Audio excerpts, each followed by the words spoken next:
Korean Mafia boss pretends to be in a coma, but when he hears his nurse's confession, everything changes. The sterile scent of antiseptic and the rhythmic, metronomic beeping of the cardiac monitor were the only constants in a world that had shrunk to the four walls of a VIP hospital suite. To the outside world, Jae-sun was a fallen titan, a casualty of a brutal ambush that had left the formidable head of the Gwangju Syndicate in a vegetative state, powerless and drifting in the void. But the truth was far more calculated. His mind was a razor in the dark, sharp and waiting. He had trained for years in the discipline of stillness, slowing his breath until it was barely a ghost of a respiration, keeping his heart rate artificially low, and enduring the humiliation of being discussed as if he were already a corpse. He lay there, paralyzed by choice, listening to the vultures circle his empire. The suite was luxurious, filled with flowers he couldn't smell and cards he wouldn't read, but it was a prison nonetheless, monitored by cameras and guarded by men whose loyalty was currently up for auction. The door clicked open, the heavy sound of expensive Oxfords hitting the linoleum floor signaling the arrival of the very men he had once called brothers. Sang-woo, his second in command, entered with the arrogance of a man who had already tried on the crown and found it fitting. Accompanying him was Director Cho, the syndicate's legal counsel, a man whose voice dripped with a slippery cadence of corporate betrayal. Jae-sun kept his eyes closed, his chest rising and falling in the shallow, practiced rhythm of the comatose. He could feel their presence looming over the bed, the heat of their ambition radiating in the cool air. They spoke freely, stripped of the coded language they used in public, confident that the man in the bed was nothing more than a husk. Sang-woo laughed, a sound that lacked all mirth, noting how easy the transition had been, how the lower captains had fallen in line once they believed Jae-sun was brain dead. They discussed the timeline for the final acquisition, a restructuring of the organization's legitimate shipping fronts that would wash away Jae-sun's legacy and replace it with a hollow, profit-driven shell. The vote was scheduled for the end of the week, a mere formality that required only the official declaration of Jae-sun's permanent incapacity. Every word they spoke was a dagger, but Jae-sun did not flinch. He merely filed the information away, building a mental dossier of treason that he would execute with extreme prejudice when the moment was right. The atmosphere in the room shifted when the evening shift began, the heavy, oppressive energy of the conspirators replaced by a different kind of presence. The door opened again, softly this time, accompanied by the squeak of rubber-soled shoes. It was the night nurse, Keisha. She was a 24-year-old African-American woman who moved with a quiet, efficient grace that Jae-sun had come to recognize over the last 3 weeks. She wore light blue scrubs that rustled softly as she checked the monitors and adjusted the four-drip with a gentleness that was entirely foreign to the violent world Jae-sun inhabited. Unlike the other staff, who treated him like a piece of broken furniture or an inconvenient workload, Keisha spoke to him. She narrated her actions, explaining that she was changing his fluids or adjusting his pillows, maintaining his dignity even when he could not demand it himself. Jae-sun had observed her through the narrowest slits of his eyelids when the room was dim, noting the exhaustion in her posture and the determined set of her jaw. She was not part of the game. She was a civilian, an innocent bystander in a war zone she didn't know existed. On this particular night, however, the routine was different. Keisha did not just check the charts. She lingered by the bedside, her hand resting lightly on the railing near his arm. The room was silent save for the machines, and when she spoke, her voice was a trembling whisper, thick with fear and a heavy moral burden. She leaned in close, checking the door to ensure they were alone. "I know you can't hear me," Keisha whispered, her voice cracking slightly. "But I have to say it out loud, or I'm going to lose my mind. I know what they're doing to you." Jae-sun's internal focus sharpened instantly. This was the confession. "I saw the new orders Director Cho filed," she continued, her words tumbling out in a rush of anxiety. "They changed your medication schedule. The dosage they want me to give you tomorrow. It's not for recovery. It's a sedative overdose masked as a therapeutic adjustment. They aren't waiting for you to die natural, sir." They're going to stop your heart on Friday morning before the board meeting. She paused, a stifled sob escaping her throat. And I don't know who to tell because the head doctor signed off on it. If I speak up, I lose my license, maybe worse. But letting them kill you, I can't have that on my soul. The revelation hit Jae-sun with the force of a physical blow. The timeline had accelerated. Friday morning was the execution date. He had assumed they would let him rot, but Sang-woo was impatient and Cho was thorough. They were going to medically assassinate him to ensure the transfer of power was seamless. But amidst the sudden surge of adrenaline, Jae-sun realized something vital. Keisha was not just a witness. She was a variable the conspirators had failed to account for. She possessed a conscience in a building void of one. Her confession wasn't just an unburdening, it was an opportunity. He realized that his strategy of passive observation was no longer viable. If he remained the silent statue, he would be dead in 48 hours. He needed an operator on the outside, someone who could move through the hospital corridors invisible and unsuspected. He needed Keisha. The risk was immense. If she panicked, if she screamed, the guards outside the door would rush in, and his advantage would be lost. But as she leaned over to adjust his blanket, her face inches from his, he knew he had no choice. He had to break his silence. The next morning brought a fresh wave of indignity and danger. The sun had barely crested the skyline when the entourage returned, this time bringing the institutional enabler, Dr. Reeves. Reeves was a man of weak chin and weaker morals, his white coat a costume of authority that barely concealed his greed. Jae-sun lay motionless as Reeves performed a cursory examination, pressing cold metal instruments against Jae-sun's chest while ignoring the patient entirely to speak to Sang-woo. The decline is proceeding as anticipated. Reeves lied, his voice smooth and practiced. We expect the final system's failure to occur naturally within the next 2 days. The paperwork is already prepared for the coroner, Sang-woo nodded, looking at Jae-sun's face with a mixture of contempt and satisfaction. Good. The board needs a clean break. No lingering questions. They stood at the foot of the bed, discussing the murder of the man right in front of them, shielded by the arrogance of their power. Keisha was in the room, standing in the corner with a tray of medications. Jae-sun could feel her tension. It radiated off her like heat. When Reeves ordered her to prepare a specific injection, a precursor to the lethal cocktail they planned for Friday, she hesitated. Doctor, Keisha said, her voice steady, but laced with underlying steel. This dosage is contraindicated with his current beta blockers. It could cause severe bradycardia. It was a brave move, a technical objection thrown up as a shield. Reeves spun on her, his eyes narrowing. I am the attending physician, nurse. You are here to follow orders, not to audit my prescriptions. Administer the dose, or I will have you removed from this floor immediately. The threat was clear. Sang-woo watched the exchange with bored amusement, unaware that the young woman holding the syringe was the only thing standing between him and total victory. Keisha lowered her eyes, appearing to submit, but Jae-sun noticed her sleight of hand. As she approached the 4-line, she manipulated the stopcock. She injected the fluid, but she had closed the valve to his vein. The medicine pooled harmlessly in the tube, blocked from entering his system.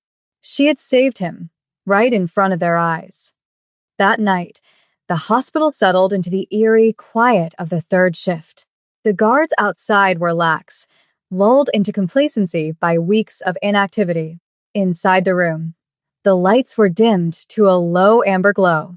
Keisha was checking the vitals monitor, her back to the bed, her shoulders slumped with the weight of the day's deception. She was trapped, complicit in a murder she was desperately trying to stall, terrified that her small act of rebellion with the 4-line would be discovered. She jumped when she heard the sound, not a machine beep, but the friction of sheets moving. She turned around, her eyes widening in shock. Jae-sun had turned his head. His eyes were open, dark and lucid, locking onto hers with an intensity that froze the scream in her throat. Do not make a sound, Jae-sun said. His voice was raspy from disuse, scraping like gravel, but it commanded absolute authority. Keisha gasped, her hand flying to her mouth, stumbling back until she hit the wall. You. You're awake, she whispered, her eyes darting to the door. You've been awake. Jason slowly raised a finger to his lips, signaling for silence. I heard you last night, Keisha, he said, using her name with deliberate familiarity. I heard your confession, and I saw what you did with the 4 today. You saved my life. He pushed himself up slightly, the muscles trembling but obeying his command.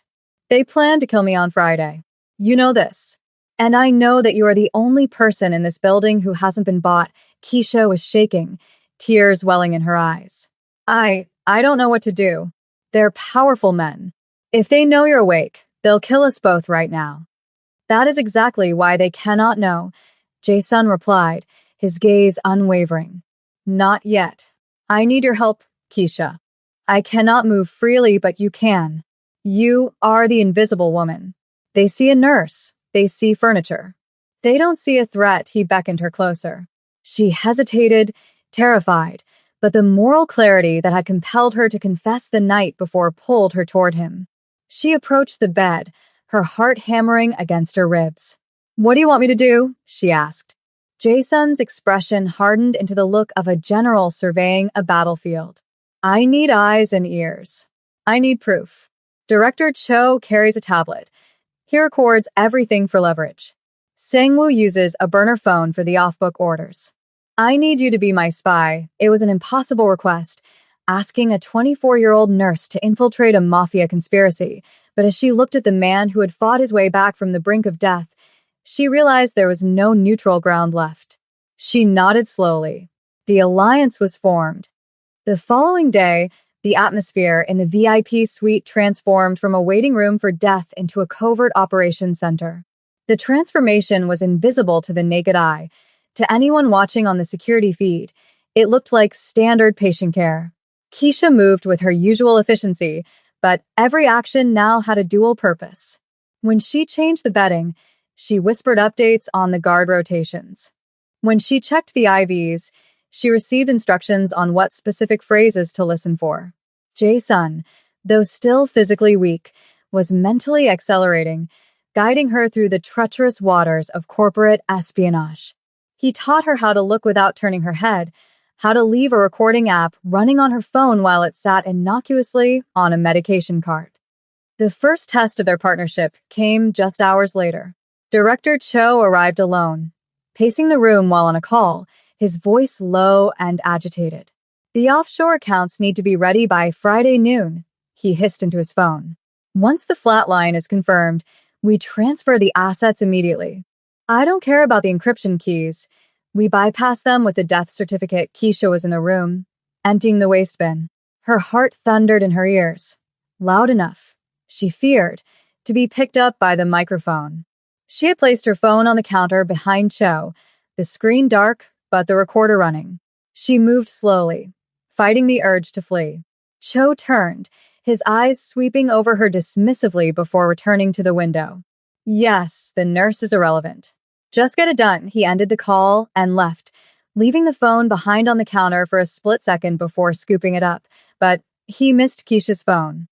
As soon as the door clicked shut, Keisha retrieved her device, her hands trembling so violently she almost dropped it.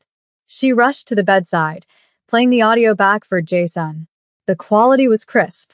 It was a smoking gun, a direct admission of premeditated murder and financial fraud.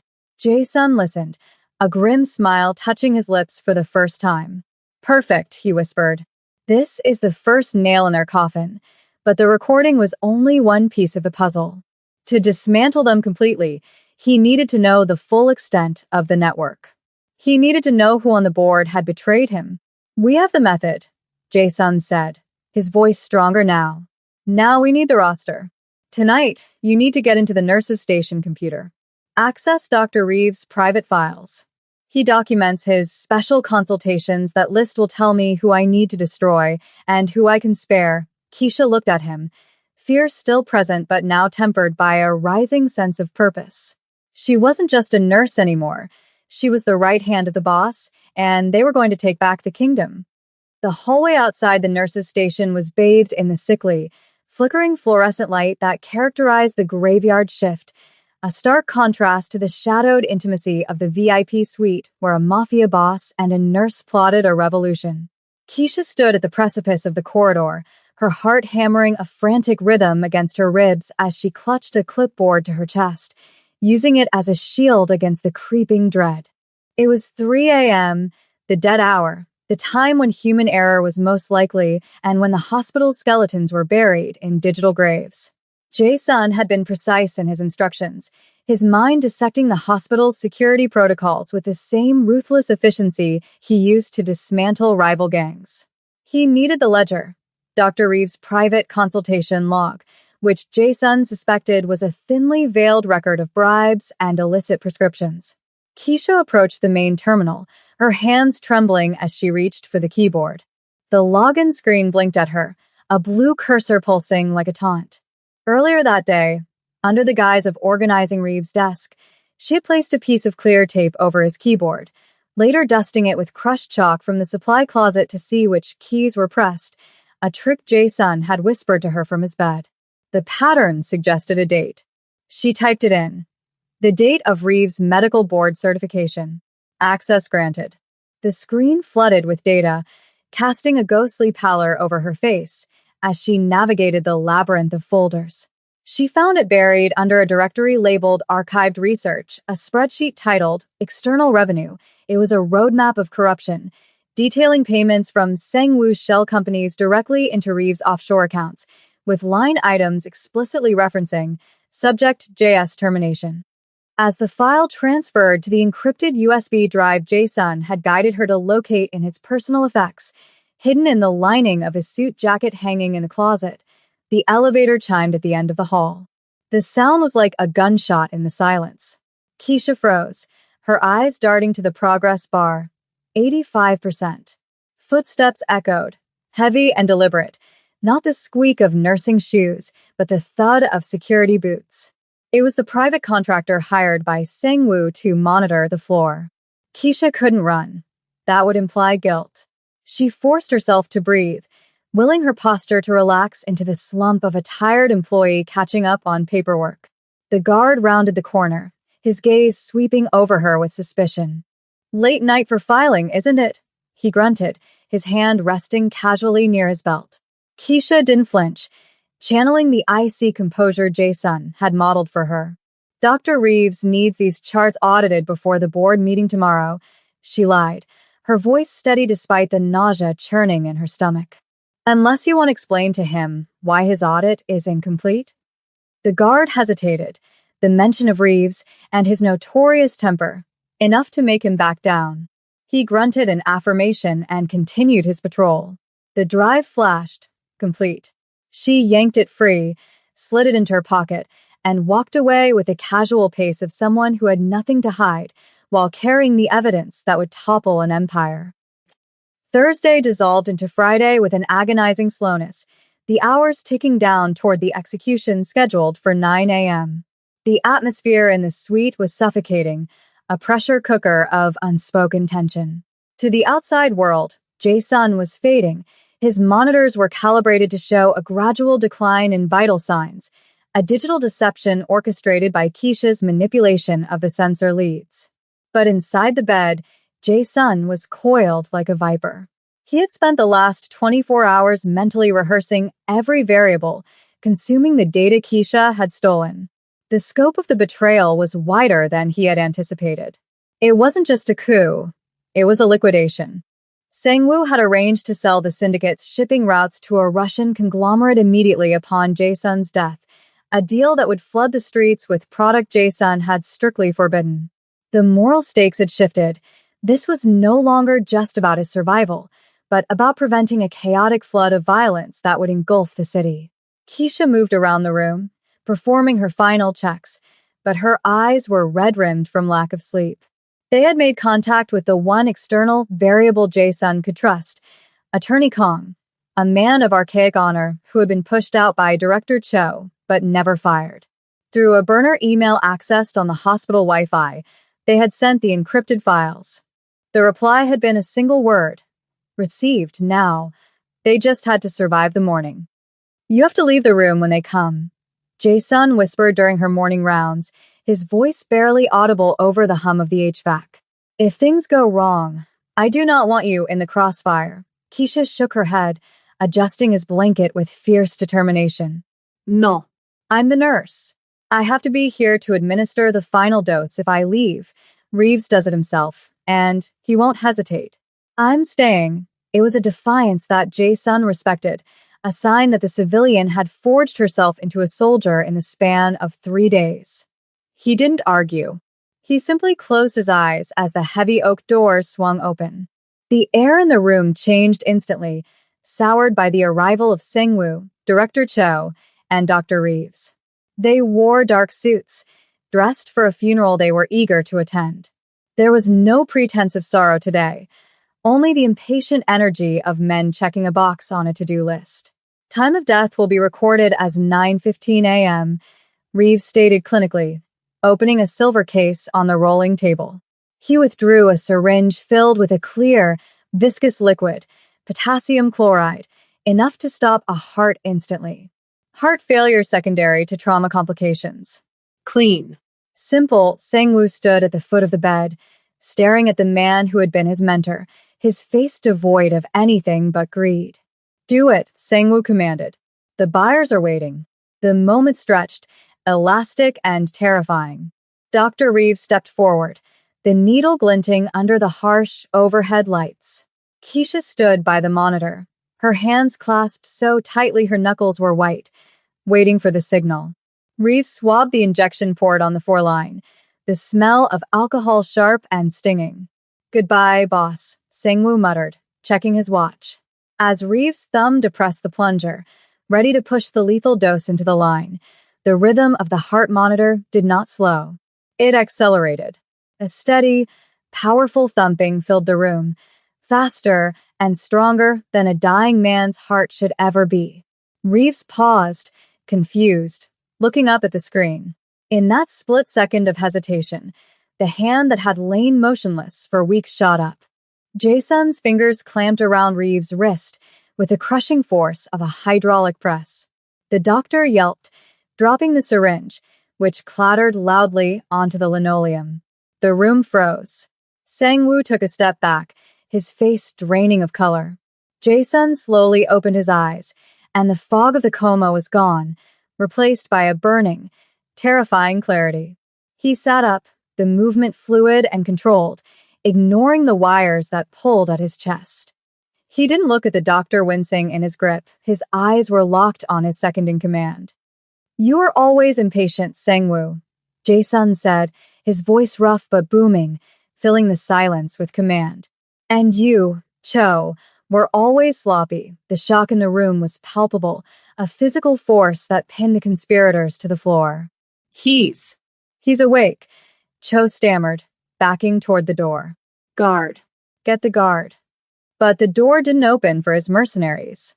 It opened for Attorney Kong, flanked by 4 officers from the Internal Investigations Unit and the Chief of Police himself. The tableau was complete.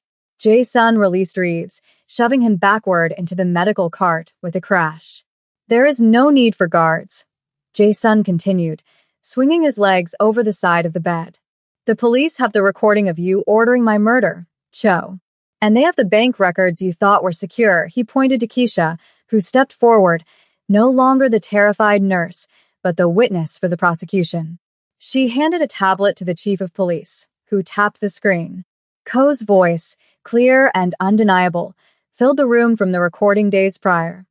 Once the flatline is confirmed, we transfer the assets immediately. The color drained from Sang-woo's face as he realized the depth of the trap. He wasn't watching a man die, he was watching his own life end. The unraveling was swift and brutal, not in violence, but in the cold machinery of justice. There was no shootout, no desperate struggle. Jae-sun had ensured that their power was stripped before they could reach for a weapon. The officers moved in, cuffing Dr. Reeves first, who began to weep and babble about being coerced. Director Cho maintained a stony silence, the lawyer in him already calculating odds that no longer existed. But it was the interaction between Jae-sun and Sang-woo that held the room's oxygen. The betrayed mentor stood before the usurper, looking down at him with a disappointment that cut deeper than any knife. You wanted the crown, Jae-sun said quietly, but you didn't want the weight. You thought leadership was about profit. It is about people. Sang-woo looked at the floor, unable to meet the gaze of the man he had tried to kill. It was just business, he whispered, a pathetic epitaph for his ambition. No, Jae-sun corrected him, glancing at Keisha, who stood tall by the window. It was a test. And you failed. As they were led away, the hospital room felt suddenly spacious, the oppressive air of conspiracy vented out, leaving only the sterile, clean scent of a new beginning. Jae-sun turned to Keisha. He didn't offer a handshake. He offered a bow, deep and respectful, acknowledging that the hierarchy had been irrelevant in the face of her courage. You saved more than my life today, he told her. You saved the soul of this organization. 6 months later, the skyline of the city gleamed under a bright autumn sun, a visual echo of the clarity that had been restored to the Gwangju Syndicate. The organization had been purged, the criminal elements excised, and the legitimate shipping logistics expanded into a transparent, lawful enterprise. Jae-sun sat in his office, not a shadowy den of smoke and whispers, but a glass-walled room overlooking the harbor. He looked different, older, perhaps, with silver threading his hair, but lighter. He signed the final papers for the Keisha Williams Medical Scholarship Foundation, a massive endowment designed to fund nursing and medical degrees for underprivileged students. Across the city, Keisha walked out of the medical school admissions office, a letter of acceptance in her hand. She wasn't just a survivor of the incident. She was its greatest victory. She stopped to check her phone, seeing a news notification. Syndicate reforms lead to record low crime rates. She smiled, knowing the truth behind the headline. She met Jae-sun one last time at a quiet park by the river. It was a meeting of equals. They didn't speak of the fear or the syringe or the dark nights in the hospital room. They spoke of the future. You have a long road ahead, Doctor, Jae-sun said, using the title she had not yet earned but surely would. And you have a lot of cleaning up left to do, she replied, gesturing to the city. The network Cho used, she added, her tone turning serious. The money didn't stop with him. I saw the last page of the ledger before I gave it to the police. There were transfers to a consortium in Zurich. Cho was just a middleman. Jae-sun nodded, his expression darkening slightly, the warrior reemerging behind the CEO's mask. I know. We cut off the head of the snake, but the body is still moving in the tall grass. That is a battle for tomorrow. He looked at her, his eyes filled with a gratitude that words could not capture. But today, he said, we enjoy the peace we bought, as Keisha walked away into the sunlight, and Jae-sun turned back toward the city that was both his kingdom and his burden. The camera lingered on the space between them, a bond forged in silence, proving that even in the darkest corridors of power, the truth has a sound of its own.